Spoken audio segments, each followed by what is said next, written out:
This one has two different parts to it. The first part goes through a bit of a narrative here. So we've got, again, somebody thinking about what they want to build, and they are thinking about what goes in it and why. So they went home and they measured. They measured the drawer, and it even indicates here this is the inside dimensions of the drawer. So they didn't measure the outside wood to wood. They measured the inside space because that's where they want to put their divider. So that's what really mattered, was how big is that space to put it in? And they actually indicate that on their plan.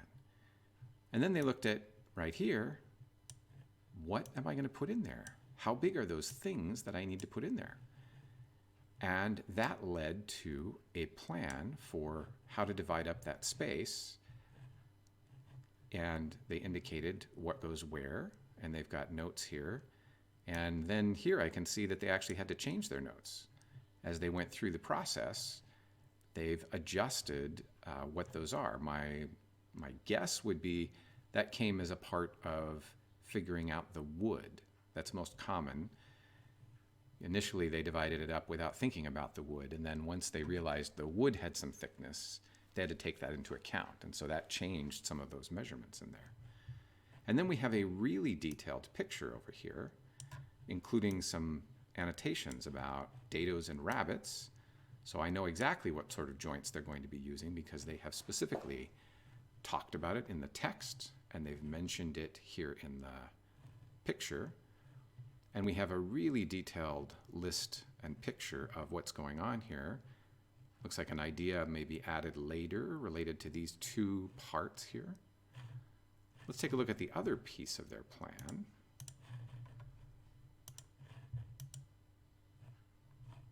And here we've got the parts list again, but they've gone through and actually broken it out. They've drawn every single part that they're going to cut.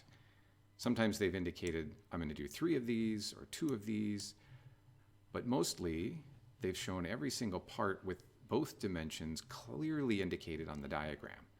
If I had this parts list in front of me, I could be sure that I was cutting exactly the part this person needed.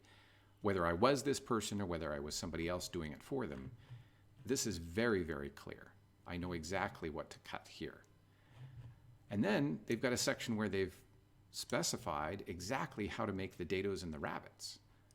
And I'm guessing this is part of what made their numbers change on the first page, because they went through and figured out how much space was going to be used up by the rabbits, how much was going to be used up by the dados, and how that changed which space was how big in their actual plan. So here, looks like they started out with all the sides, and then they decided, oh wait, that can only be the left side because the right side's actually different. And then finally, and so actually let me make a note here. Up to this point, I would say with the parts list over here on this side and this schedule, that I would say is meeting. This dados and rabbits section in the middle here, that takes it to an exceeding level for a middle school. That's a serious level of detail, really, really precise, really carefully done. And that I would expect in maybe 9th grade.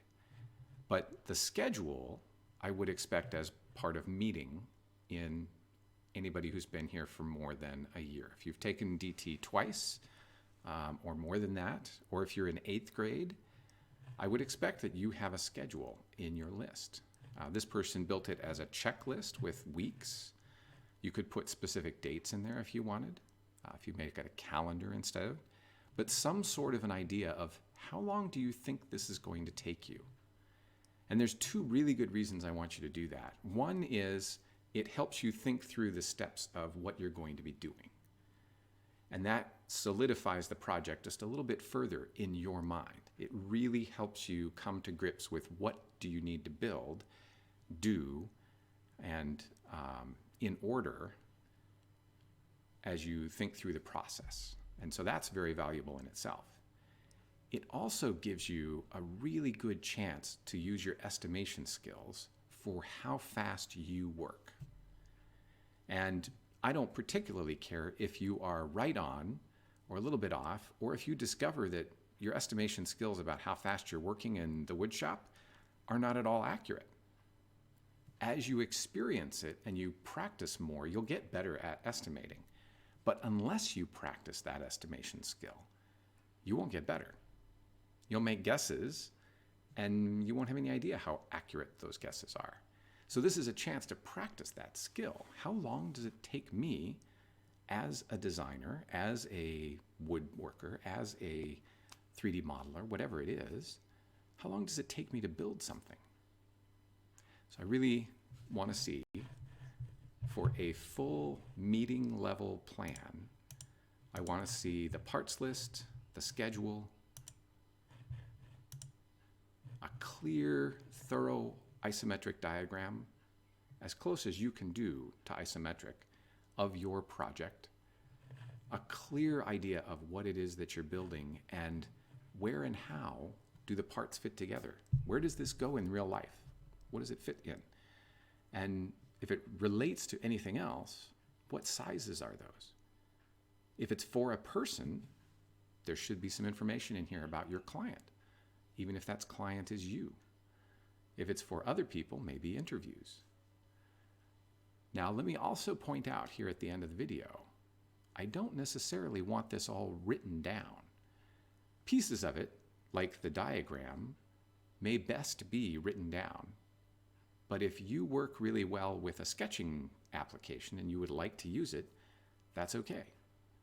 If you would rather record a video or an audio narrative than write down paragraphs about what you're doing, that's okay. If you want to keep your design journal as an ongoing Google Slides document, for example, that you put videos in and capture pictures and put them in and take pictures of the sketches that you write, that's okay. I am not hung up on exactly what this looks like, but I am hung up on the process of using some sort of design journal to record your plan. It is so valuable. You really, really got to figure out what works for you and use it. And your skills as a designer will go up notches, plural, I promise.